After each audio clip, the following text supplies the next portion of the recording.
Shalom sahabat-sahabat yang terkasih dalam Tuhan. Saat ini saya akan membagikan renungan dengan tema ada mukjizat bagi orang yang percaya. Dalam kehidupan ini, pasti semua orang rindu untuk mengalami yang namanya mukjizat Tuhan. Apa sih sebenarnya mukjizat itu? Mukjizat adalah suatu kejadian atau peristiwa yang luar biasa yang dilakukan oleh Tuhan dalam kehidupan seseorang, yang terjadi di luar batas kemampuan manusia, dan tujuannya adalah untuk kemuliaan Tuhan. Yang menjadi pertanyaan, apakah berarti mukjizat itu pasti akan dialami oleh semua orang? Tentu jawabannya tidak. Siapa yang akan mengalami dan menerima mukjizat dalam kehidupannya?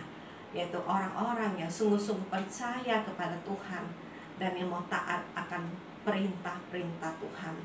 Di dalam Yohanes 2 ayat 1 sampai ayat ke-11, di situ diceritakan di sebuah kota yang bernama Kana di Galilea ada suatu pesta pernikahan. Dan saat itu Ibu Maria, juga Yesus dan para murid diundang di dalam pesta tersebut. Apa yang terjadi? Baru pada hari ketiga pernikahan itu berlangsung, mereka mengalami kekurangan anggur. Padahal di dalam tradisi bangsa Yahudi, pesta pernikahan itu selalu diselenggarakan selama 7 hari. Bayangkan, masih 4 hari mereka sudah kekurangan anggur. Apakah ini menjadi satu problem yang besar? Tentunya jawabannya iya. Kenapa? Karena kalau peristiwa ini sampai diketahui oleh para undangan yang hadir, maka pihak pengantin dan keluarga akan dipermalukan dengan cara yang luar biasa. Namun di tengah-tengah situasi yang terjadi, Ibu Maria tidak tinggal diam, karena dia percaya di tempat pesta itu ada seseorang yang dapat diandalkan untuk melakukan sesuatu. Siapa dia pribadi yang dapat diandalkan oleh Ibu Maria untuk dapat melakukan sesuatu di dalam pesta tersebut? Tidak lain, tidak bukan, yaitu putranya sendiri, Tuhan Yesus Kristus. Dan apa yang dilakukan oleh Ibu Maria? Ya, di dalam ayat ketiga dikatakan, ketika mereka kekurangan anggur, Ibu Yesus berkata kepadanya, mereka kehabisan anggur. Yang menjadi pertanyaan, mengapa Ibu Maria memberitahukan tentang kekurangan anggur itu kepada Yesus, bukan kepada pemilik pesta, bukan kepada pemimpin pesta? Karena dia punya keyakinan yang pasti bahwa hanya Yesus yang mampu untuk melakukan sesuatu pada saat itu. Dan sekalipun Yesus menolak, karena dia katakan saatnya belum tiba, Ibu, apakah Maria menyerah? Apakah Maria berkata, ya udahlah, kalau dia nggak mau ya udahlah, biarkanlah, ini toh bukan pesta saya, ya akan malu nantinya kok bukan saya? Tidak seperti itu. Ibu Maria dia tetap pada prinsipnya, dia tetap berjuang. Dan dia katakan di dalam ayat kelima, tetapi Ibu Yesus berkata kepada pelayan-pelayan, apa yang dikatakan kepadamu, buatlah itu. Mengapa? Karena Maria percaya setiap perkataan Yesus itu mampu mengubah situasi dan keadaan yang ada. Akhirnya sikap Maria itu membuat Yesus bertindak. Dan di dalam ayat ke-7 dan ayat ke-8, firman Tuhan katakan, Yesus berkata kepada pelayan-pelayan itu, isilah tempayan-tempayan itu penuh dengan air. Dan mereka pun mengisinya sampai penuh. Lalu kata Yesus kepada mereka, sekarang cedoklah dan bawalah kepada pemimpin pesta itu. Lalu mereka pun membawanya. Kita juga lihat, begitu luar biasanya peran para pelayan-pelayan ini. Kenapa? Ketika Yesus memerintahkan kepada mereka untuk mengisi tempayan-tempayan, mereka tidak bertanya sama sekali. Dan tidak berkata, itu kan tempayan pembasuhan, itu kan kotor. Mereka tidak berkata sama sekali. Bahkan ketika Yesus katakan cedok, bawa kepada pemimpin pesta itu, mereka pun tidak berkata, saya tidak mau, saya takut kalau air ini masih tetap air biasa. Dan bagaimana kalau ini tidak berubah menjadi anggur? Saya nanti akan mendapatkan sanksi atas semua yang saya lakukan. Respon yang diberikan oleh para pelayan ini sungguh luar biasa. Karena kita lihat ketika mereka taat untuk melakukan apa yang Yesus perintahkan untuk mereka, akhirnya terjadi air biasa berubah menjadi anggur yang terbaik. Hal ini dapat kita baca dari Yohanes 2 ayat 9 dan ayat 10. Setelah pemimpin pesta itu mengecap air yang telah menjadi anggur itu, dan ia tidak tahu dari mana datangnya, tetapi pelayan-pelayan yang mencedok air itu mengetahuinya.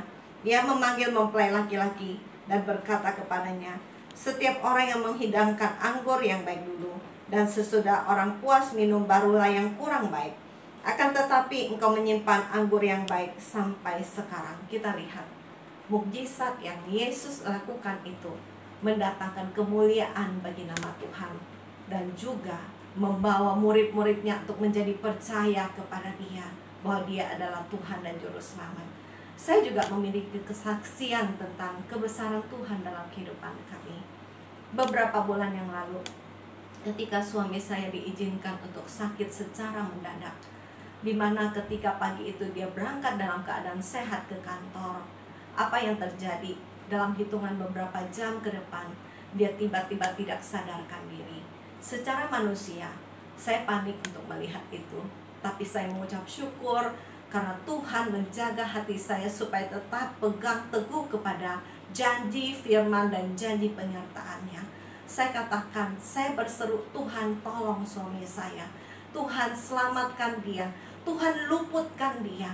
Saya percaya Tuhan bahwa Engkau lebih besar dari segala masalah penyakit yang sedang terjadi. Dan saya percaya nama Tuhan akan ditinggikan, dan penyakit ini tidak akan membawa kematian, tapi akan mendatangkan kemuliaan Tuhan. Dan apa yang saya lihat di mana Tuhan bekerja dengan kuasanya yang ajaib. Sekalipun ketika tiba di rumah sakit, suami saya seketika juga dipasangkan ventilator karena dia tidak sadar, tensinya begitu tinggi. Tapi saya bersyukur ketika dia di MRI tidak terjadi pecah pembuluh darah, tidak terjadi hal-hal buruk lainnya yang tidak kami inginkan. Dan luar biasanya Tuhan, di dalam kejadian 2 hari kemudian sesudah dia dirawat di ruang ICU, apa yang terjadi? Mukjizat Allah terjadi. Ketika saya berkata, Tuhan saya percaya kalau hari ketiga selang ventilator akan dicabut daripada tubuh suami saya. Dan luar biasa apa yang saya minta, dan Tuhan berperkara dalam kehidupan kami. Dan sekarang puji Tuhan, suami saya sehat sempurna. Dia boleh kembali dapat melakukan aktivitasnya, dia boleh kembali dapat melayani. Sungguh semua itu membuktikan betapa Tuhan itu besar, betapa Tuhan itu dahsyat, betapa Tuhan itu luar biasa. Apa yang menjadi masalah yang dihadapi oleh saudara-saudara yang terkasih dalam Tuhan? Jangan pernah menjadi menyerah, jangan pernah putus asa.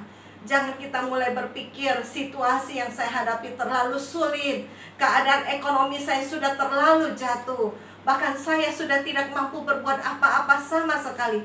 Jangan pernah memperkatakan hal-hal yang mempermalukan Tuhan, tapi perkatakanlah perkara-perkara, Tuhan Yesus Engkau hebat, Tuhan Yesus Engkau ajaib, Tuhan Yesus Engkau lebih besar dari segala persoalan yang saya hadapi. Saya sungguh percaya Tuhan, bahwa ketika saya berjalan dalam naungan Tuhan, ketika Tuhan hadir dalam hidup saya, ketika Tuhan ada di depan saya, segala perkara sungguh-sungguh Tuhan akan singkirkan. Dan saya akan melihat kemuliaan Tuhan, sehingga apa yang Tuhan kerjakan dalam kehidupan saya akan memuliakan Tuhan. Saya akan bersaksi tentang pekerjaan-Mu ya Tuhan, saya akan bersaksi tentang segala perbuatan-Mu. Mari perkatakan yang baik, yang memuliakan Tuhan, maka kita akan melihat dan mengalami sungguh mukjizat itu nyata. Ketika kita mau percaya sungguh akan Dia yang sungguh jauh lebih besar dari segala persoalan apapun yang kita hadapi. Mari kita pegang teguh iman kita, lakukan bagian kita, dan terus percaya, berharap sampai Dia bertindak bagi kita. Sahabat yang terkasih dalam Tuhan, apa yang saya saksikan tentang pengalaman hidup saya bersama Tuhan itu membuktikan bahwa Allah kita itu adalah Allah yang besar. Dia adalah Allah yang hidup. Jangan pernah sampai kita itu meragukan Tuhan. Apapun kondisi masalah yang dihadapi oleh saudara-saudara sekalian saat ini, apapun itu, jangan pernah berkata, aku tidak punya jalan keluar lagi, aku tidak punya pengharapan lagi, aku tidak mau lagi berdoa, aku tidak mau lagi mencari Tuhan. Jangan pernah kita jauh dari Tuhan. sekalipun kita belum melihat ada jalan keluar, tapi tetap tingkatkan ketekunan kita, tingkatkan kesetiaan kita kepada Tuhan. Terus cari dan terus lekat kepada Tuhan. Percaya, beban kita itu ada di tangan Tuhan. Ketika kita mampu menyenangkan hati Tuhan, maka Tuhan akan melakukan sesuatu. Bahkan yang lebih dari apapun yang dapat kita pikirkan, Tuhan sanggup untuk melakukan. Karena seperti janji Tuhan di dalam Markus 9 ayat 23b, tidak ada yang mustahil bagi orang yang percaya. Itu akan tergenapi di dalam kehidupan kita. Mari percaya dan terus percaya. Karena dengan iman kita kepada Tuhan, itulah yang menjadi kunci kita akan mengalami mukjizat Tuhan.